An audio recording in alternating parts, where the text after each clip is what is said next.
Well, hello. You're most welcome to the M&E Talks YouTube channel. So this channel is basically about linking monitoring and evaluation tips to real life experiences, but also cultivating a journey of success. Your life is already a project, and you need to monitor and evaluate on a daily basis to be able to optimize learnings from your everyday experiences to have a better journey, probably cultivate a journey for success. My name is Barbara Nachijova, and I am a monitoring and evaluation specialist. Today, we are going to be talking about the power of the environment in shaping our future, but also in shaping the thought patterns that we have. As we enter into 2024, we really need to be very intentional in the kind of environments that we put ourselves into, but also the kind of thoughts that we decide to cultivate on a daily basis, because our thoughts usually shape how we view our reality, but also the extent to which we are willing to take risks on a daily basis. Okay, so that being said, every morning when we wake up, you realize that you're operating on autopilot for most of the time. And what I mean by this is that our mind has kind of crammed or really taken stock of all the activities that we undertake on a daily basis, that you find yourself sometimes you don't even have to think about certain activities, but you find yourself actually you're undertaking an activity. Like, for example, very early in the morning, you wake up and probably you kneel down and pray.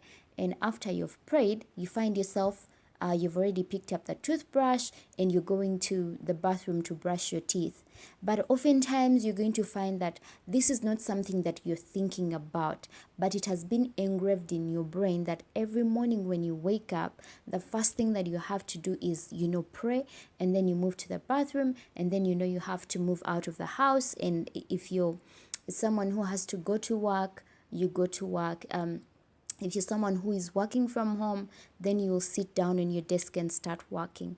So you operate on autopilot. So what does this tell us? That means that over a period of time, we are going to find ourselves having the same output in our lives, because we are having the same input. I don't know if that makes sense to you. You know how they say garbage in, garbage out? So this is what I'm alluding to, that what you invest in on a daily basis in your life determines what you're going to get out of it. So if I'm waking up in the morning and I'm going to work, probably I'm working a 9 to 5, that means at the end of the month, I'm going to expect a salary. And when that salary comes in, it will come in January, February, March, April, May, June, July, up to December. That means I'm going to have the same income. And that means I'm constrained to fit within that income in terms of expenditure, but also in terms of investment. So we have to be very intentional about, how we are spending our time on a daily basis. Why I'm emphasizing this is that if I'm having the same experiences, probably I'm working a 9 to 5, and maybe after work I'm walking back home, I may not even make time to socialize, talk to other people and find out, what is new on the street, how is everyone else making money. So that means I'm limiting my opportunities for learning. I'm limiting my opportunities for growth. So I'm calling upon you to take a risk, in 2024, change up your schedule. Try out new things. Get yourself in environments of people who are thinking outside the box.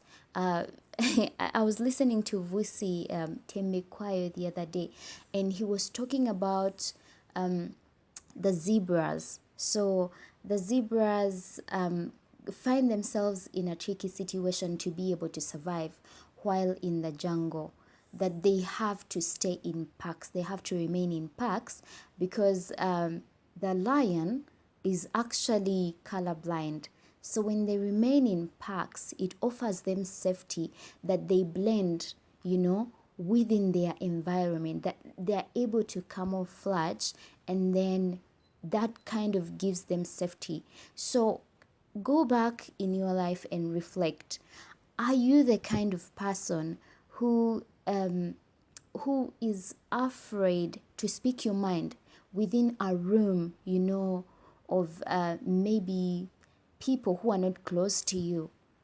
Like, you're more comfortable speaking the truth maybe behind closed doors with a group of people who you know that if I tell these people what I think, like my honest thoughts about this topic, they will not repeat it to anyone else.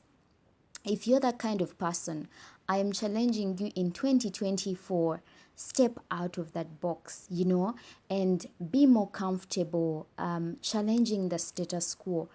Question everything. And,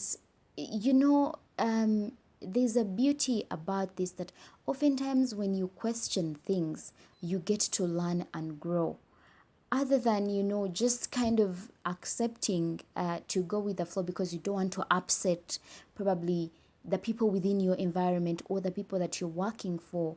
It is important that, because there is no one who has become successful in this world by following the path of what has already been predetermined. There are so many constraints that exist within our environment. And when I speak about constraints, I mean things that have been, prescribed, by community or by our societies for purposes of, trying to create order or maybe trying to even protect us. Take, for example, a stop sign that is, on the road. So when we see a stop sign, there is this inclination that just comes into your mind, and you have to stop because you've seen a stop sign. But when you look back, probably in the Bible, is there anywhere that, God maybe during the 6 days that he was creating, that he woke up and created a stop sign? It is not there. It is not there. You won't find it in the Bible. You won't find it in the Quran. But this is something that has been created by mankind to try and create order as we are on the road, or maybe in any kind of instance. I'm not saying that we should go against such existences of stop signs or road signs as per se, but I'm trying to really bring you to really reflect, about things that exist within society, or that society has prescribed to be okay, or that society has normalized, that actually we don't take the time to question, why is this thing here?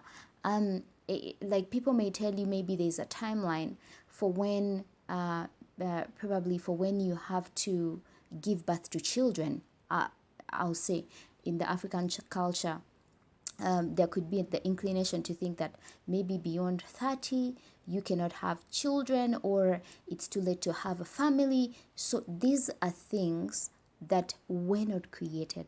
So why do you have to conform to such kind of statements and belief systems? There's also maybe people who may tell you that the fact that you are born in a poor family, you will never be rich. Then you grow up and you've really I don't know, you've taken this on and believed that, I will never be a rich person. The fact that I have been raised, born and raised in a poor family, I'm not, I cannot do well. So these are the kind of things that I'm asking you to question.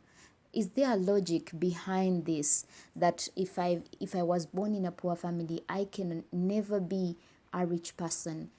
then if that is something that has been said to you, take time to really do some research and understand what does it take to become a successful person, or what does it take to become a rich person. That is, if your definition of success is money, because we all have different definitions of success. My definition of success could be maybe having a life that is full of freedom, that is full of happiness, joy and everything.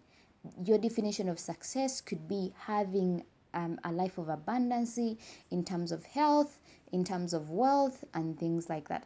So take the time to really reflect on some of these, belief systems that exist within your environment. And if you find that there is no logical explanation for some of these belief systems, then please try to really walk away from them, because they are holding you back. These are the constraints that I'm talking about. What you believed in your head from childhood up until now is what is holding you back from becoming successful. And the funny thing is that you really feel it at the core of your mind. Like, your whole being is telling you, I can be more than the person I am right now. But just because now there's that kind of fear, because you've kind of normalized the everyday situation. Probably you're working a 9 to 5 and you have a boss, you have all these people around you who are making you feel like you cannot be anything greater than what you are now. Like, they've defined you and put you in a box that makes you believe that you have to continue being where you were in 2023. So I'm calling upon you to walk into 2024, have an open mind. Try as much as possible, take this tool on of questioning everything that exists within your environment. If you're in a bad relationship, sit down with yourself and ask, why am I allowing to stay in this kind of relationship that is not fulfilling me? Is it that people are telling me that, at this age I need to settle down? So that is why I'm settling and, accepting to remain in this relationship that is not fulfilling me.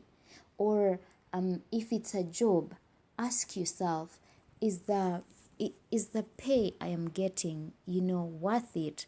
Or is this environment safe for me to work in? Or am I the kind of person who, do I want to be an entrepreneur?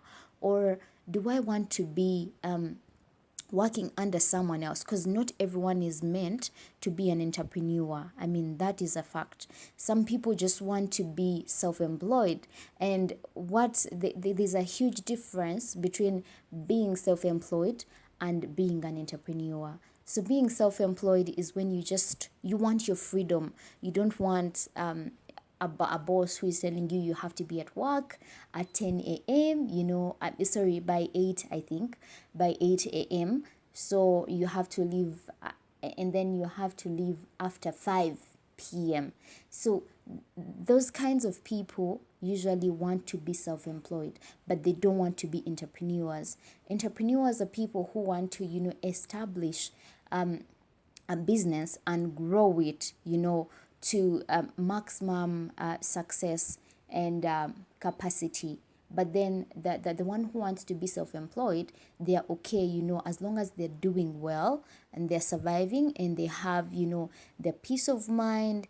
And usually people who are self-employed, you find that they're the sole proprietor, but also they're the only person working within the business. They haven't gone an extra mile to employ other people.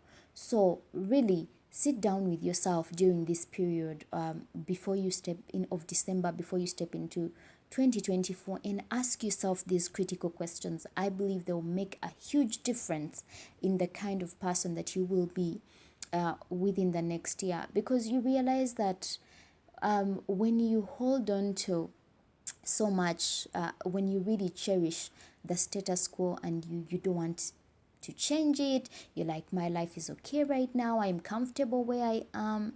Usually you're operating in a space that is really toxic but also scary, in my perspective, because change is a constant, of life. So you cannot hold on to something forever. Like, whether you want it or not, something is going to come up and it's going to require you to move from the level where you are and transform into a totally different person. So why not be the person who controls this change, other than allowing change to always happen to you? Why isn't it you who sits down and says, okay, this is where the direction where I want my life to go? Probably you have your vision board, you have your plan for the next 5 years, and then you say in 2024, this is what I'm going to start with. I'm going to pivot the kind of environment. What do you watch when you're on social media? That is a question that I ask young people everywhere I go. What are you listening to? Who are your mentors? What kind of music, what kind of, content are you taking in on a daily basis? Because this kind of content is shaping how you think. It is shaping how you see life. So if it's garbage, trust me, you're going to have garbage in your life. But then if it's content that is redirecting you to question, some of these things. And I came across this tool, and I've been using it, and I see it has really helped me to solve so many problems. Because if we don't question, if we don't learn to question everything, we are going to find ourselves closed off in a box. Because everyone just brings, what they have brought, and they dump on you. You don't question, you just consume. Social media, there's so many people who have normalized behaviors that are really destroying our community, that are destroying our children, and we have normalized. This is okay. We are listening to all of this. So how about you take a step and say, okay, I choose from this day forward to consume content that is only productive for my growth and development, not spending time on, these sites where they are putting a lot of talking about other human beings. This one has so and so has broken, the internet with this and this, or they have posted themselves naked, or they have said some vulgar, words, or they are abusing each other and belittling each other. That is stuff we don't have time for, because it doesn't add any value to your life. Focus on where there is value addition to your life, and you will see your life moving or pivoting in a totally different direction. That is my message for you today, and I wish you a blissful 2024. Take home should be questioning everything, but also choosing your environments wisely. That means friends, it means social media sites that you will subscribe to, and also probably even sometimes we have to be very careful. The kind of churches that we go to, spiritual, platforms and things like that. So I wish you all the best. Until next time.